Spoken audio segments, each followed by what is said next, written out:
विद्यार्थी मित्रांनो, मी डॉक्टर शशिकांत लक्ष्मणराव भोज, वाणिज्य विभाग, मराठा विद्याप्रसारक समाजाचे SVKT कॉलेज, देवळाली कॅम्प. विद्यार्थ्यांनो, आज आपण नियोजन अर्थात प्लॅनिंग या टॉपिकमध्ये पुढचे जे काही मुद्दे आहेत त्याचा विचार करणार आहोत.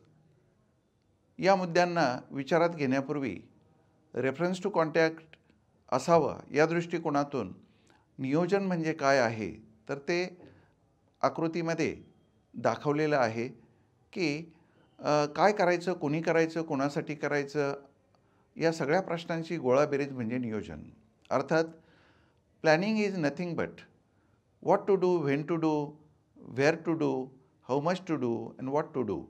The accumulation or addition of all answers of this question is equal to planning. Means it is a combined answer and we call it as planning.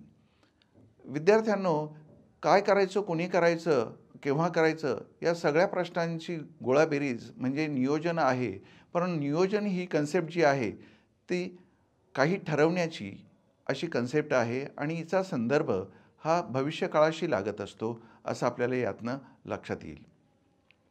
विद्यार्थ्यांनो, नियोजनाबद्दल आपण गेल्या सेशनमध्ये नेमकं काय लक्षात घेतलं त्याची थोडक्यात आपण कल्पना लक्षात घेऊ. नियोजनाची संकल्पना लक्षात घेतली आपण, नियोजनाचा अर्थ विशद केला आणि नियोजनाच्या व्याख्या किंवा परिभाषा आपण अभ्यासलेल्या आहेत. नियोजनाची वैशिष्ट्य त्याचबरोबर नियोजनाचे स्वरूप देखील आपण अभ्यासलेले आहे. आणि आजच्या सेशन अजेंड्यामध्ये पुढचे जे काही मुद्दे आहेत नियोजनासंदर्भात त्याचा विचार आपल्याला करायचा आहे. त्यामध्ये पहिला मुद्दा आहे नियोजन प्रक्रिया. आपण अगोदरच्या सेशनमध्ये नियोजनाचा अर्थ आणि व्याख्या बघितले, पण याच्या तासाला आपल्याला नियोजन प्रक्रिया काय असते त्याबद्दल आपल्याला माहिती पाहिजे आहे. त्यानंतर दुसरा जो मुद्दा आहे त्यात नियोजन प्रक्रियेतील टप्पे किंवा पायऱ्या यांचा आपल्याला अभ्यास करायचा आहे. आणि तिसऱ्यामध्ये व्यवसाय नियोजनाचे जे प्रकार आहे किंवा ज्याला आपण स्वरूप म्हणतो यांचा विचार किंवा अभ्यास आपल्याला करायचा आहे. आणि चौथ्या मुद्द्यामध्ये आपल्याला व्यावसायिक नियोजनाच्या मर्यादा ज्या आहेत त्या मर्यादांचा अभ्यास करायचा आहे.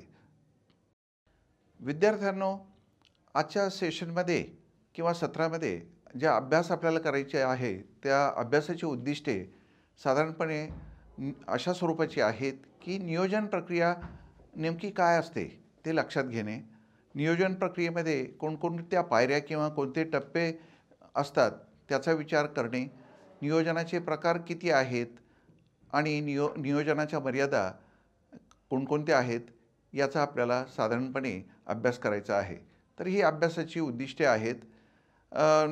या उद्दिष्टांनुसार आपल्याला सुरुवातीला नियोजन प्रक्रिया काय आहे त्याचा विचार करायचा आहे. तर नियोजन ही बौद्धिक प्रक्रिया आहे. कारण नियोजन करणं म्हणजे काय तर काय करायचं, कोणी करायचं, कोणासाठी करायचं आणि कधी करायचं, मार्फत करून घ्यायचं, या सगळ्या प्रश्नांसाठी बुद्धिमत्ता गरजेची असते. आणि म्हणून नियोजन ही बौद्धिक प्रक्रिया आहे असं आपल्याला म्हणता येईल. नियोजन ही विचार मंथनाची प्रक्रिया आहे. आता बौद्धिक प्रक्रिया आहे पण विचार मंथन म्हणजे विचार करण्याची प्रक्रिया आहे. कारण काय करायचं याच्यासाठी जसा विचार लागतो तसंच कधी करायचं, कोणाकडनं करून घ्यायचं याच्यासाठी देखील विचारांची नितांत गरज असते. आणि म्हणून विचार मंथन केल्याशिवाय नियोजन हे अपूर्ण असतं. म्हणून या प्रक्रियेमध्ये विचार मंथनाला अनन्यसाधारण महत्त्व आहे. नियोजन प्रक्रिया विशिष्ट उद्दिष्टावर आधारित असते.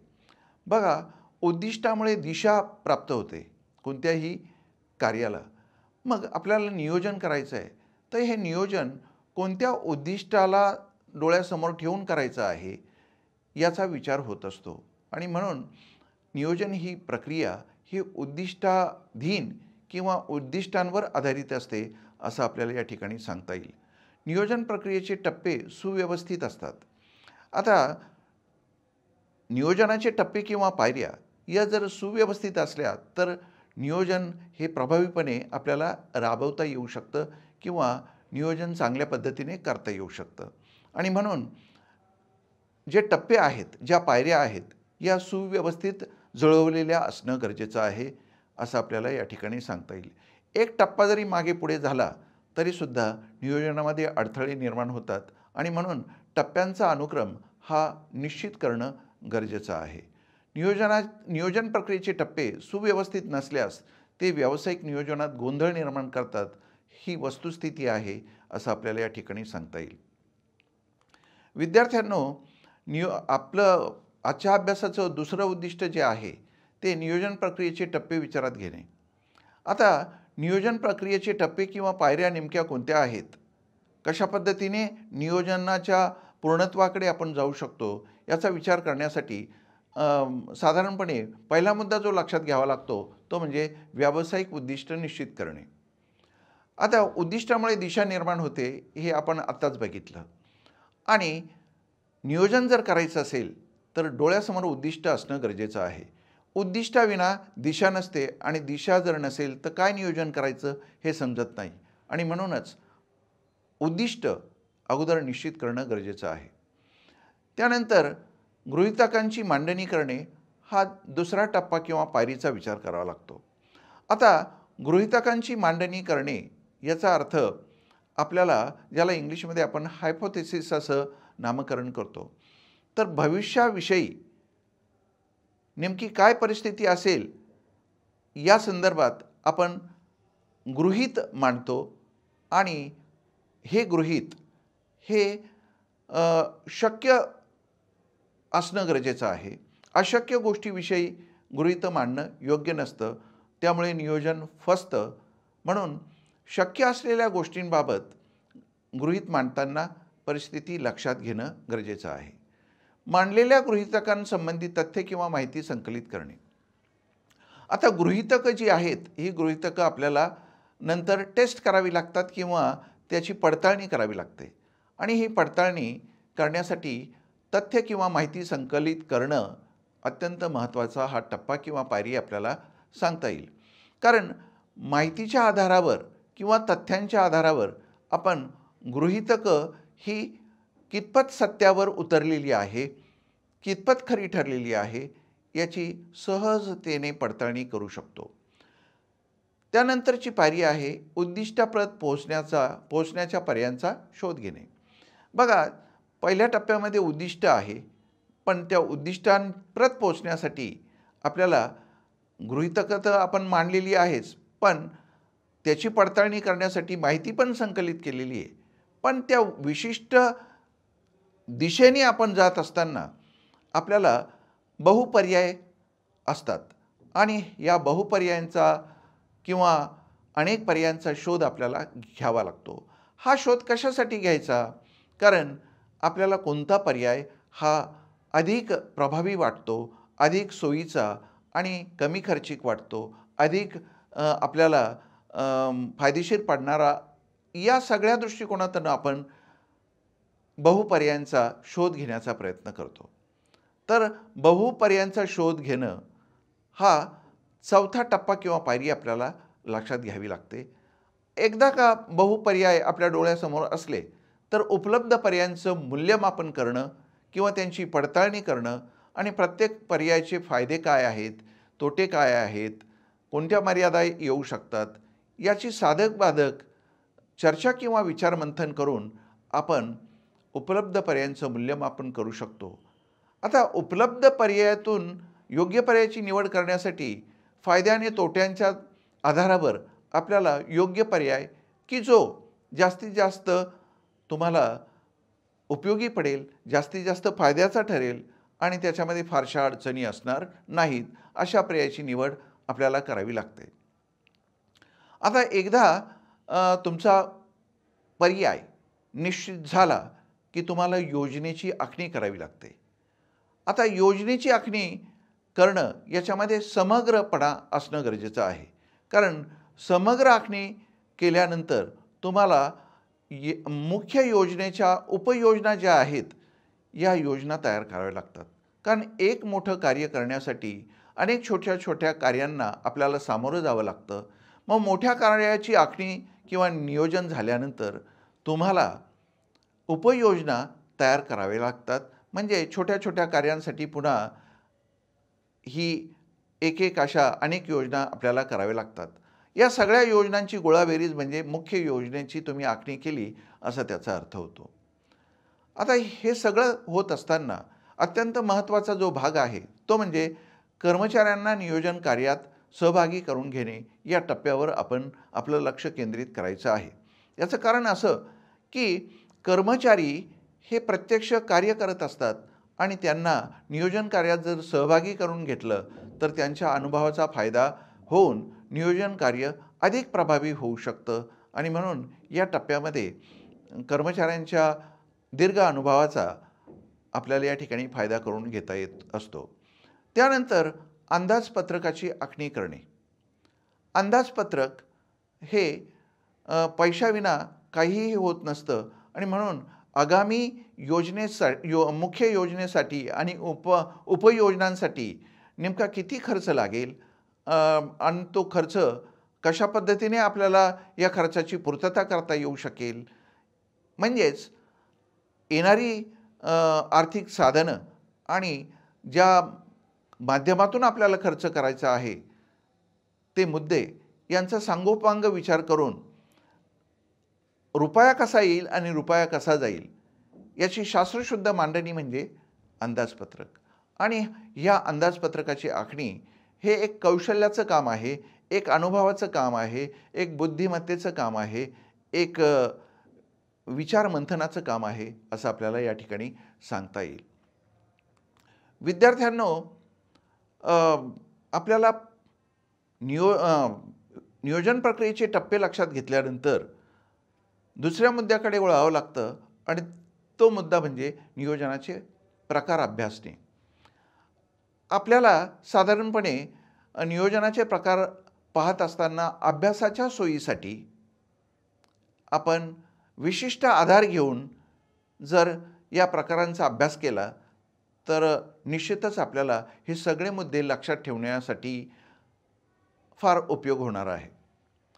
मग हे आधार कोणते आहेत तर त्यामध्ये कालावधीनुसार नियोजनाचे प्रकार पडतात, कार्यानुसार त्याचे प्रकार पडतात, त्याचप्रमाणे स्वरूपानुसार देखील प्रकार पडतात. तर हे जे आधार आहेत हे आधार आपण एकानंतर एक अशा पद्धतीने पाहणार आहोत. तर पहिला जो आधार आहे तो म्हणजे कालावधीनुसार. कालावधीनुसार नियोजनाचे प्रकार साधारणपणे 3 प्रकार पडतात. एक म्हणजे अल्पकालीन नियोजन.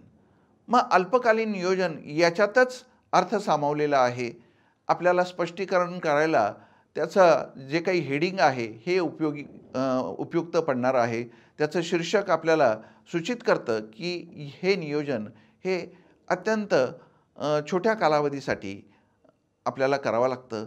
पण साधारणपणे तज्ज्ञांचं मत असं आहे की 6 ते 12 महिने या कालखंडामध्ये जे नियोजन केलं जातं त्याला अल्पकालीन नियोजन असं म्हणतात.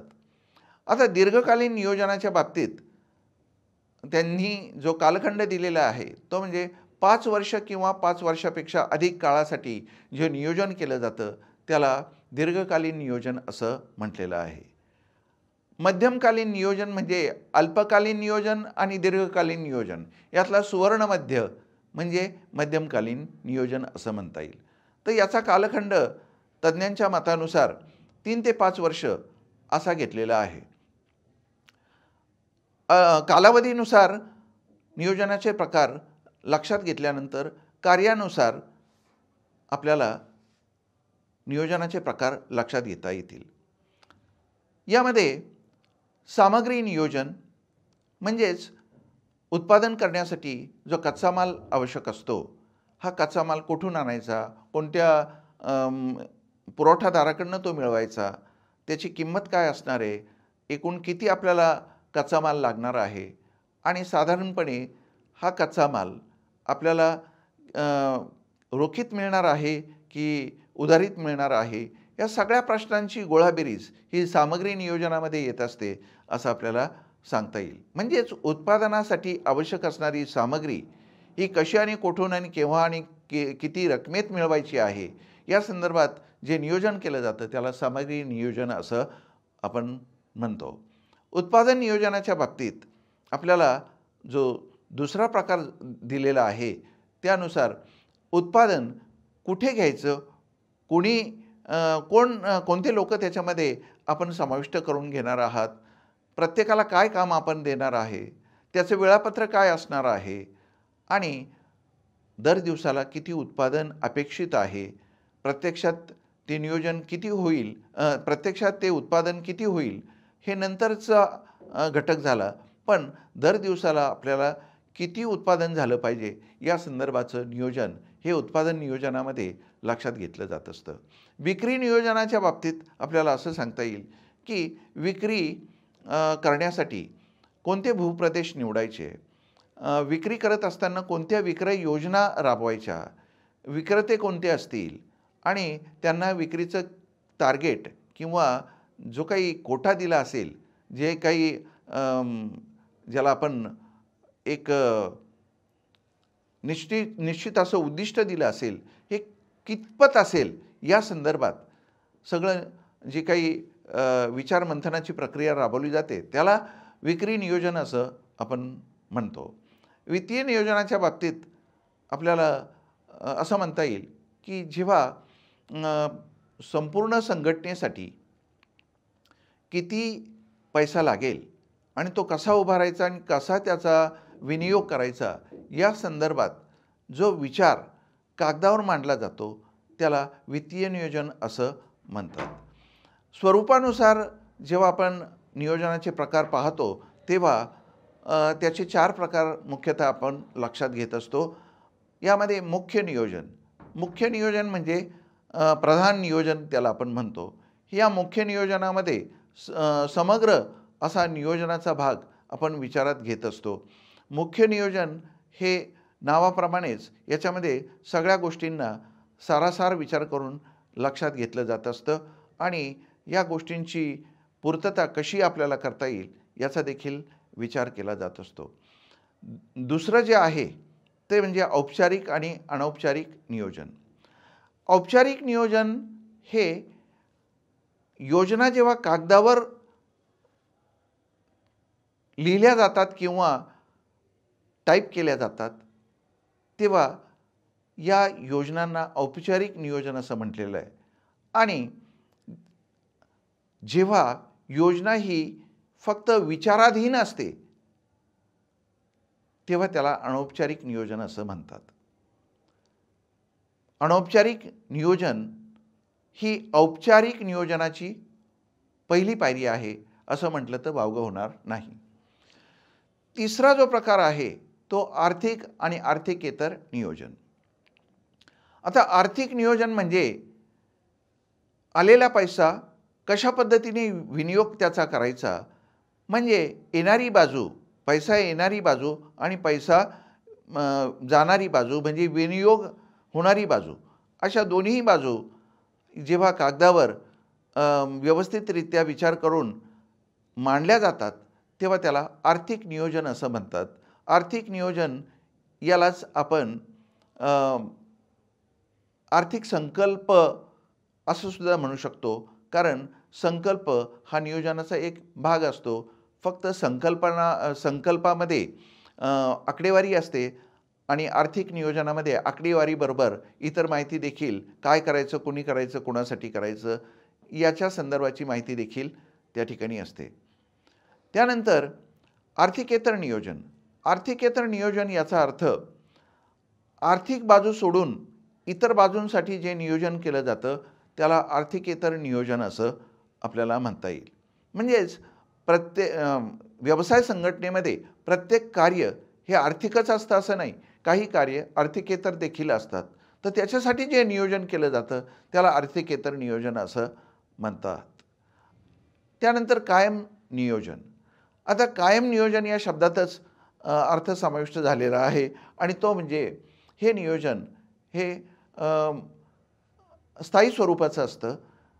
या नियोजनामध्ये साधारणपणे जे काही नियोजित घटक असतात हे घटक एकदा ठरवल्यानंतर त्याच्यामध्ये सहजासहजी बदल केला जात नाही आणि म्हणूनच याला कायम नियोजन असं म्हटलेलं आहे. विद्यार्थ्यांनो, पुढचा जो काही आधार आहे नियोजनाचे प्रकार लक्षात घेण्यासाठीचा तो म्हणजे उद्देशानुसार नियोजन.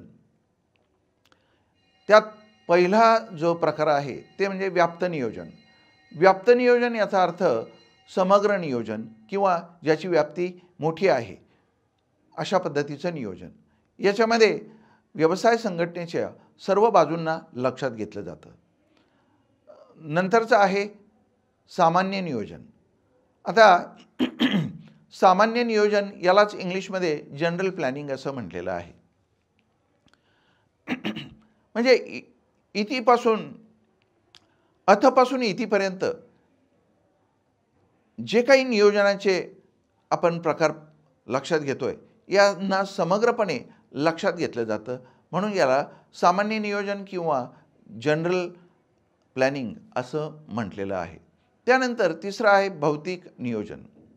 भौतिक नियोजनामध्ये आपल्याला ज्या व्यवसाय संघटनेच्या भौतिक बाजू आहेत, म्हणजेच ज्या गोष्टी आपल्याला, उदाहरणार्थ इमारत घ्या.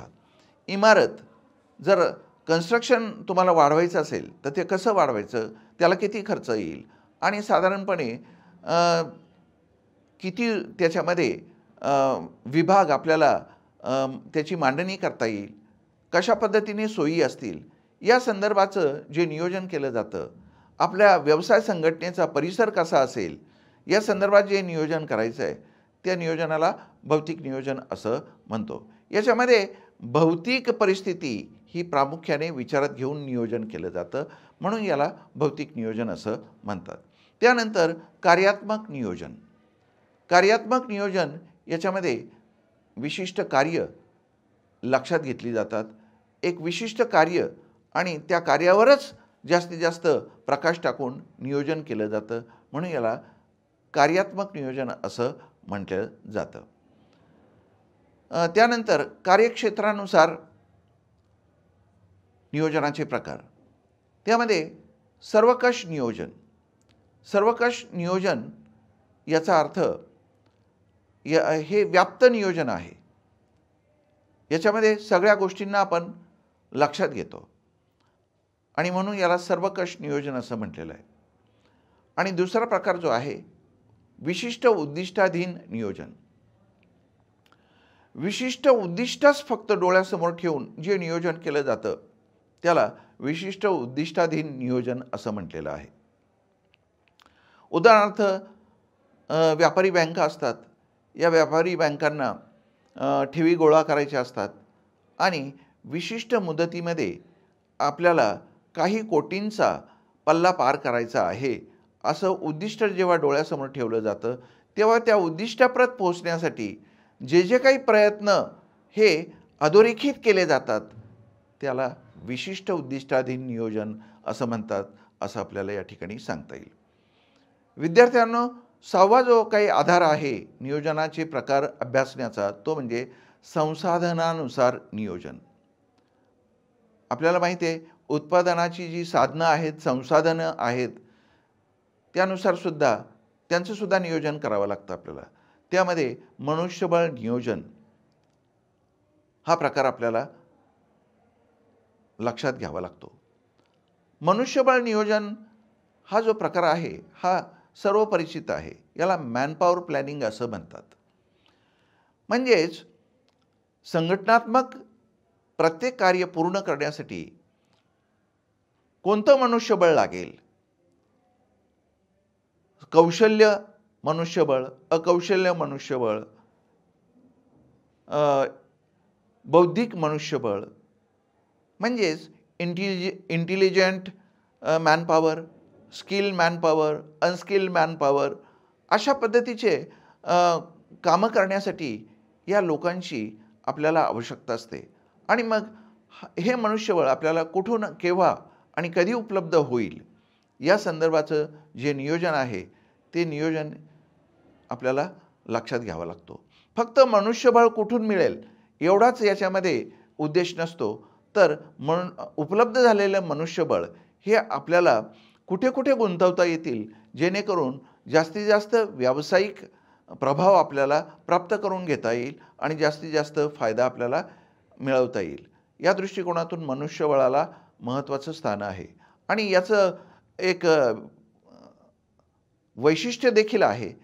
मनुष्यबळ हे उत्पादन संसाधनातला एक चंचल घटक आहे किंवा डायनॅमिक असा तो सोर्स आहे की ज्याला मन आहे. बाकीच्या जे काही घटक आहेत, हे बाकीचे घटक यांना मन नसतं, मात्र मनुष्यबळाला मन असतं, इच्छा असतात, अपेक्षा असतात आणि म्हणून म्हणजे याच्यावर लक्ष देणं, याचं नियोजन करणं आणि तेही नियोजन शास्त्रशुद्ध करणं याची नितांत गरज असते. दुसरा प्रकार आहे सामग्री नियोजन. आता सामग्री नियोजन म्हणजे उत्पादनासाठी जो काही कच्चा माल आवश्यक असतो, या कच्चा माल कुठून मिळणार? कच्च्या मालाबरोबरच उत्पादनासाठी इतर सामग्रीसुद्धा आवश्यक असते. तर ह्या सगळ्या प्रकारच्या सामग्रींना आपल्याला कसं मिळवता येईल, त्यांचं स्टोरेज कुठे करता येईल, एवढंच नव्हे तर उपलब्ध झालेला जो माल किंवा सामग्री आहे, ती नियोजनबद्ध पद्धतीने कशा पद्धतीने उत्पादन विभागाला त्याचा पुरवठा करता येईल, याचं शेड्यूल किंवा याचं वेळापत्रक देखील सामग्री नियोजनामध्ये समाविष्ट असतं. त्यानंतर भांडवलाचे नियोजन. विद्यार्थी मित्रांनो, आपल्याला माहीत आहे, सगळी सोंग करता येतात, पण पैशाचं सोंग मात्र करता येत नाही आणि म्हणून भांडवल नियोजनाला अनन्यसाधारण महत्त्व आहे. भांडवलाचं नियोजन करत असताना आपल्याला पैसे कसे मिळतील आणि आलेल्या पैशाचा विनियोग आपल्याला कसा करता येईल, याचा साधारणपणे विचार भांडवलाच्या नियोजनामध्ये असतो आणि भांडवलाचं नियोजन करत असताना आपल्याला दीर्घकालीन भांडवल, अल्पकालीन भांडवल आणि मध्यमकालीन भांडवल अशा तिन्ही प्रकारच्या भांडवलाची व्यवसायाला गरज असते. तेव्हा या सगळ्या प्रकारच्या भांडवलांना समाविष्ट करणारं जे नियोजन असतं, त्याला भांडवलाचं नियोजन असं म्हटलेलं आहे. ते अल्पकालीन, दीर्घकालीन आणि मध्यमकालीन असतं. हे आपण यापूर्वीच नियोजनाच्या प्रकारामध्ये कालानुसार जे आहे त्याचा विचार केलेला आहे. विद्यार्थ्यांनो, आपल्याला नियोजनाचे प्रकार अभ्यासल्यानंतर नियोजनाच्या ज्या मर्यादा आहेत त्या जाणून घेणं गरजेचं आहे. कारण नियोजनाच्या मर्यादा जर आपण लक्षात घेतल्या तर या मर्यादांमुळे नियोजनाच्या एकूण कार्यावर जो काही परिणाम होत असतो, हा विपरीत परिणाम टाळण्यासाठी या मर्यादांचा अभ्यास करणं गरजेचं आहे. आणि म्हणून नियोजनाच्या मर्यादा लक्षात घेत असताना पहिली मर्यादा आहे, नियोजन हे गृहीतकावर आधारित असतं. नियोजन हे गृहीतकावर आधारित असतं. मग गृहीतक म्हणजे काय? तर एखादी गोष्ट अमुक एक स्वरूपात आहे असं विधान करणं म्हणजे गृहीतक. आणि गृहीतक तुम्हाला सिद्ध करण्यासाठी माहिती आणि आकडेवारीची आवश्यकता भासत असते. गृहीतक हे भविष्यात खरं पण ठरू शकतं किंवा खोटं पण ठरू शकतं आणि म्हणून नियोजन करत असताना गृहीतक हे वस्तुस्थितीवर आधारित असावं की जेणेकरून ते पुढे जाऊन आपल्याला वास्तविकतेने त्याचा विचार आणि त्याची प्रचिती आपल्याला येईल याचा विचार करणं गरजेचं आहे. गृहीतक जर फसलं तर त्याचा दीर्घकालीन परिणाम व्यवसाय संघटनेवर होत असतो. म्हणून गृहीतक मांडणीला अनन्यसाधारण महत्त्व आहे. त्यानंतर नियोजनात लवचिकतेचा अभाव असणे. नियोजन जर फ्लेक्झिबल किंवा लवचिक असेल तर आकस्मित आलेल्या परिस्थितीला आपण सामावून घेऊ शकतो आणि आपण आपलं कार्य हे कार्यरत ठेवू शकतो. पण नियोजनात जर लवचिकतेचा अभाव असेल, नियोजन जर ताठर असेल, तर अशा परिस्थितीमध्ये नियोजनाचा आपल्याला पाहिजे तेवढा लाभ मिळत नाही. आणि म्हणून नियोजनाच्या मर्यादेमध्ये ही गोष्ट लक्षात घेणं गरजेचं आहे की लवचिकतेचा अभाव कितपत आहे आणि तो आपल्याला दूर कसा करता येऊ शकेल. म्हणून या मर्यादा आपल्याला लक्षात घ्यायच्या आहे. तिसऱ्या मर्यादेमध्ये आपल्याला असं सांगता येईल की नियोजनाची कार्यवाही करण्यास अक्षम्य विलंब होतो आणि त्यामुळे नियोजन हे प्रभावी केलेलं जरी असलं तर वेळ घटक जो आहे हा वेळ घटक चुकल्यामुळे नियोजनाच्या फायद्याची वेळ निघून गेली तर तोटा आपल्याला सहन करावा लागतो आणि म्हणून नियोजनाच्या कार्यवाहीस किंवा अंमलबजावणीस अक्षम्य विलंबनामुळे तोटा होतो. हा तोटा या अभ्यासामुळे या मर्यादेच्या अभ्यासामुळे आपल्याला कितपत दूर सारता येईल याचं ज्ञान आपल्याला होतं. म्हणून ही मर्यादा अभ्यासणं आवश्यक आहे. नंतरची मर्यादा आहे नियोजनाच्या प्रक्रियेत कुशल कर्मचाऱ्यांचा अभाव असणे. बऱ्याच वेळा वशिल्याने किंवा व्यक्तिप्रभुत्वाने नियोजनाच्या प्रक्रियेमध्ये जे कुशल कर्मचारी असतात त्यांचा समावेश करण्यापेक्षा ज्यांना अनुभव नाही अशा कर्मचाऱ्यांचा सहभाग घेतला जातो आणि त्यामुळेच त्या ठिकाणी नियोजन फसतं. नियोजनाचा जो पाहिजे तेवढा प्रभाव आहे तो मिळत नाही. तर ही मर्यादा जाणीवपूर्वक लक्षात घेऊन ज्यांच्याकडे स्किल आहे, ज्यांच्याकडे लायकी आहे आणि ज्यांच्याकडे कौशल्य आहे अशाच व्यक्तींना आपण नियोजनाच्या प्रक्रियेमध्ये घ्यायचं आहे. पण जर समजा आपण तसं केलं नाही, कुशल कर्मचाऱ्यांचा अभावच जर ठेवला तर त्याचा दुष्परिणाम हा संघटनेला भोगावा लागतो असं आपल्याला या ठिकाणी लक्षात घेता येईल. त्यानंतर अनियंत्रित घटकांचा प्रभाव. अनियंत्रित घटकांचा प्रभाव. अनियंत्रित घटक म्हणजे कोणते? तर ज्याच्यावर नियंत्रण आपलं नाही किंवा व्यवसाय संघटना आपलं नियंत्रण ठेवू शकत नाही अशा गोष्टी किंवा घटक म्हणजे अनियंत्रित घटक असं आपल्याला सांगता येईल. उदाहरणार्थ दुष्काळ हा आपल्या व्यवसाय संघटनेच्या नियंत्रणाबाहेरचा घटक आहे. लोड शेडिंग किंवा विद्युत प्रवाह खंडित होणे आणि हा खंडित झालेला विद्युत प्रवाह खंडित होण्याची प्रक्रिया ही सुरूच आहे तर त्याच्यावर संघटनेचं नियंत्रण नसतं. अवकाळी पावसामुळे तारा तुटतात आणि तुमचा जो काही विद्युत प्रवाह हा खंडित होतो. म्हणजे लोड शेडिंग हा एक मानवनिर्मित प्रकार झाला, पण खंडित पुरवठा हा मानवनिर्मित प्रकारामुळे पण होतो आणि नैसर्गिक आपत्तीमुळे सुद्धा होत असतो. कारण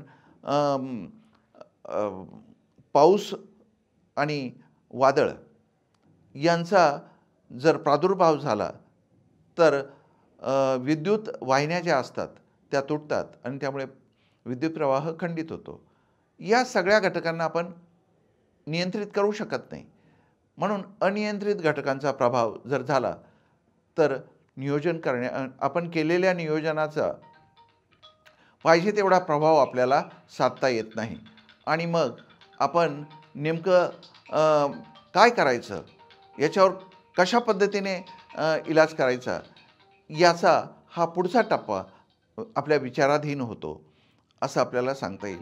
पण आपण तो विचार जरी केला तरी आकस्मिक घटनांमुळे की ज्याच्यावर आपलं नियंत्रण नाही त्यामुळे नियोजन करण्यामध्ये आपल्याला मर्यादा पडतात हे आपल्याला लक्षात घेता येईल. त्यानंतर अचूक माहिती अभावी नियोजन फसते. बघा, नियोजन करण्यासाठी माहिती आणि आकडेवारीची अत्यंत गरज असते आणि ही माहिती आणि आकडेवारी आपल्याला जर अचूक स्वरूपात मिळाली तर नियोजन प्रभावी ठरते. परंतु मिळालेली माहिती ही जर सदोष असेल, चुकीची असेल तर अशा परिस्थितीमध्ये आपण त्याच्यावर आधारित जे काही पूर्वानुमान करतो, कारण पूर्वानुमान हा नियोजनाचा पाया आहे आणि हा जो बेस आहे हा बेस जर चुकला तर नियोजन फसतं आणि पूर्वानुमान करण्यासाठी आपल्याला अचूक माहितीची आवश्यकता असते. हे इंटरकनेक्ट मुद्दे आहे. अगोदर अचूक माहिती, मग पूर्वानुमान, नंतर नियोजन. पण मुळात जो बेस आहे पूर्वानुमानाचा, जी माहिती आहे ती जर सदोष असेल, चुकीची असेल, दिशाहीन असेल तर अशा परिस्थितीमध्ये केलेलं नियोजन हे फसतं आणि ही एक मर्यादा आपल्याला या ठिकाणी सांगता येईल. नियोजनकर्त्यात नियोजन कौशल्याचा अभाव असणे. आता माहिती अचूक मिळेल, परंतु ती माहिती कशा स्वरूपात मांडणी करायची आणि त्यातनं कशा पद्धतीने नियोजन करायचं याच्यासाठी कौशल्य फार गरजेचं आहे. आणि हे कौशल्य जर व्यक्तींमध्ये नसेल तर नियोजन फसतं. ही एक मर्यादा आपल्याला लक्षात घ्यावी लागेल. या ठिकाणी व्यक्तीच्या पात्रतेचा, अनुभवाचा संदर्भ कौशल्यामध्ये येत असतो. नियोजनाशी संबंधित व्यक्तीची नकारात्मक मानसिकता हा एक मानसिकतेचा भाग झाला. कारण काही करायचं म्हटलं की नाचा पाडा जर असेल तर ते कार्य व्यवस्थित होत नाही. आणि म्हणून नकारात्मक भावना, नकारात्मक मानसिकता कर्मचाऱ्यांमध्ये जर असेल तर नियोजन करण्यामध्ये अनेक वेळा मर्यादा येतात. सकारात्मक मानसिकता कशी करता येईल हा प्रशासकाचा किंवा व्यवस्थापकाचा दृष्टिकोन असणं या ठिकाणी गरजेचं आहे, ही मर्यादा निर्मूलित करण्यासाठी. पुढचा मुद्दा जो आहे तो म्हणजे नियोजन प्रक्रिया खर्चिक असते. आता नियोजन करायचं म्हटल्यानंतर तज्ज्ञ व्यक्तींची नेमणूक करावी लागते. माहिती आणि आकडेवारीची शास्त्रशुद्ध विचारसरणी अंमलावावी लागते. ते संकलित करावे लागतात. त्यांना अत्याधुनिक साधनांचा वापर करावा लागतो. हे सगळं अत्याधुनिक जे आहे, त्याचबरोबर तज्ज्ञ मंडळी जी आहेत यांना आमंत्रित केल्यानंतर किंवा त्यांचा वापर करायचा म्हटल्यानंतर आपल्याला पैसा खर्च करावा लागतो. आणि पैसा खर्च करायचा तर त्यापासनं आपल्याला फायदा होईलच याची खात्री ही भविष्यात आपण भविष्याविषयी देऊ शकत नाही. म्हणजे आपण जे काही करतोय त्याची फलश्रुती भविष्यात मिळेल की नाही मिळेल हे आज आपल्याला माहीत नाही. पण खर्च तर अगोदर करावा लागतो. आणि म्हणून नियोजन ही एक खर्चिक प्रक्रिया आहे, मात्र ती अनिवार्य आहे असं म्हटलं तर वावगं होणार नाही. पुढची मर्यादा ही नव्याने स्थापन झालेल्या ज्या संस्था आहेत त्यांच्या बाबतीत लक्षात घेता येईल. पुढची मर्यादा आहे बाल्यावस्थेतील संस्थांना नियोजन प्रक्रिया डोईजड होते. बघा, बाल्यावस्थेत असणाऱ्या ज्या संस्था आहेत किंवा नव्याने स्थापन झालेल्या ज्या संस्था आहेत यांची सुरुवात झालेली असते आणि त्यांच्याकडे जो निधी असतो हा निधी त्रोटक स्वरूपात किंवा तुटपुंज असतो. या तुटपुंज निधीतून तज्ज्ञ माणसांची नेमणूक करायची, अत्याधुनिक नियोजनासाठी असणारी साधनं वापरायची. ह्या सगळ्या खर्चिक गोष्टींना बाल्यावस्थेतील उद्योग संस्था पेलू शकत नाहीत हा भार. आणि म्हणून त्यांच्यापुढे ही एक गहन मर्यादा, एक मोठी मर्यादा पडते असं आपल्याला या ठिकाणी लक्षात घेता येईल. विद्यार्थ्यांनो, आपण आजच्या तासाला नियोजन प्रक्रिया म्हणजे नेमकं काय आहे आणि नियोजन प्रक्रियेमध्ये कोणते टप्पे लक्षात घ्यावे लागतात, नियोजन प्रक्रियेचे टप्पे लक्षात घेतल्यानंतर त्याचे प्रकार कोणते आहेत, त्याच्या मर्यादा कोणत्या आहेत, हे आपण सांगोपांग त्याच्यावर मुद्देसूद विचार केला. पण विचारमंथनातून नियोजनाला जसं विचारमंथन आवश्यक असतं तसं गृहपाठ करण्यासाठी सुद्धा विचारमंथन आवश्यक असतं. आणि म्हणून आजच्या सत्रामध्ये आपल्याला गृहपाठ करायचा आहे आणि तो गृहपाठ आपल्याला अशा पद्धतीने आपल्याला लक्षात घेता येईल. प्रश्न क्रमांक 1 मध्ये नियोजन प्रक्रियेतून आपणास काय अर्थबोध होतो आणि नियोजन प्रक्रियेचे टप्पे सविस्तर स्पष्ट करा, अशा पद्धतीचा हा प्रश्न आहे. आपण जे चर्चेला घेतलेले मुद्दे आहेत त्याचाच आपण सांगोपांग विचार करून उत्तर लिहायचं आहे.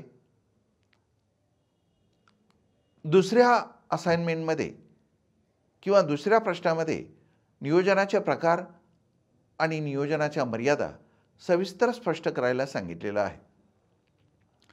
जे आपण ऐकलं आणि मनात ठेवलं तेच आपल्याला विचार करून कागदावर सविस्तरपणे लिहिता येतं का याचा प्रयत्न आपण करायचा आहे.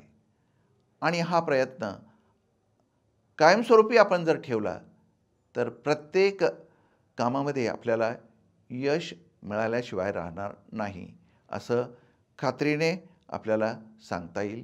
कारण नियोजन हा व्यवस्थापनाचा एक कार्यभाग आहे आणि व्यवस्थापन हे एक शास्त्र आहे. त्याला तत्वांची बैठक आहे. त्याला हेनरी फेवल यांनी 14 तत्व सांगितलेली आहे. त्याला शास्त्रीय बैठक आहे आणि ही बैठक डॉक्टर एफ.डब्ल्यू. टेलर यांनी दिलेली आहे. म्हणून शास्त्रोक्त पद्धतीने जर आपण नियोजनाचा अंगीकार केला तर नक्कीच आपल्याला यश मिळू शकतं, ही गोष्ट लक्षात घ्यावी लागते. विद्यार्थ्यांनो, असाइनमेंटनंतर पुन्हा एकदा आपण काय आजच्या सेशनमध्ये किंवा सत्रामध्ये लक्षात घेतलं त्याचा सारांश रूपाने विचार आपण जर केला तर आपल्याला पुन्हा स्मृती जागृत होऊ शकतात, ही गोष्ट नव्याने सांगायला नको. नियोजन प्रक्रिया ही विशिष्ट उद्दिष्टावर आधारित असते. नियोजन म्हणजे काय करायचे, कुणी करायचे, केव्हा करायचे, कधी करायचे, कुठे करायचे, या सर्व प्रश्नांची गोळाबेरीज होय. एवढंच नव्हे तर नियोजनाचे अनेक प्रकार आहेत. अभ्यासाच्या सोयीसाठी विशिष्ट आधारावर नियोजनाच्या प्रकारांचे वर्गीकरण करता येते. नियोजन कार्याला अनेक मर्यादा देखील आहेत. मात्र नियोजनाच्या मर्यादांचा अभ्यास करून त्या दूर सारल्या तर नियोजन कार्य फलद्रूप होते, असं आपल्याला खात्रीने सांगता येतं. विद्यार्थ्यांनो, आजच्या सत्रापुरतं हे पुरेसं आहे. मात्र पुढच्या सत्राची जी रूपरेषा आहे ती जाणून घेणं गरजेचं आहे. म्हणून पुढच्या सत्रामध्ये नेमकं आपल्याला काय पाहायचं आहे, कोणत्या मुद्द्यांवर प्रभाव टाकायचा आहे आणि अभ्यास करायचा आहे, त्याचा विचार हा क्रमप्राप्त ठरतो. त्यामध्ये व्यवसाय पूर्वानुमान याचा आपल्याला विचार करायचा आहे. व्यवसाय पूर्वानुमान विचारात घेत असताना आपल्याला इंग्लिशमध्ये त्याला फोरकास्टिंग असं म्हणतात आणि व्यवसाय फोरकास्टिंग अर्थात व्यवसाय पूर्वानुमान लक्षात घेण्यासाठी आपल्याला त्याचा अर्थ आणि व्याख्या किंवा परिभाषा किंवा टर्मिनॉलॉजी किंवा डेफिनेशन्स याचा विचार आपल्याला करावा लागतो. त्यानंतर पूर्वानुमानाची वैशिष्ट्य आपल्याला लक्षात घ्यावी लागतात. पूर्वानुमानाची प्रक्रिया जी आहे ही प्रक्रिया आपल्याला अभ्यासायची आहे. प्रक्रिया म्हटल्यानंतर अनेक घटक त्या ठिकाणी येतात आणि या घटकांचं एक सांगोपांग किंवा सुसूत्रित अशा स्वरूपाची एक टप्प्याने मांडणी अपेक्षित असते. तर अशी पूर्वानुमानाची प्रक्रिया आपल्याला अभ्यासायची आहे. विद्यार्थ्यांनो, आजच्या तासापुरतं आपण जे काही विचारमंथन केलं, चर्चा केली आणि नियोजन प्रक्रिया या संदर्भात जे काही प्रकार आणि मर्यादा जाणून घेतल्या आणि त्यानंतर पुढच्या सेशनसाठी आपण पूर्वानुमान, अर्थव्याख्या, त्याची वैशिष्ट्ये या संदर्भात जे काही नियोजन केलं आहे, आता हे पुढच्या पिरियडसाठीचं हे आजच आपण नियोजन करतो आहे. म्हणजे नियोजन ही अगोदर प्रक्रिया असते आणि अंमलबजावणी ही नंतरची असते, हे यातनं सिद्ध होतं. तर आजच्या तासापुरतं हे या ठिकाणी पुरेसं आहे. पुढच्या तासाला आपण परत भेटूया. नमस्कार.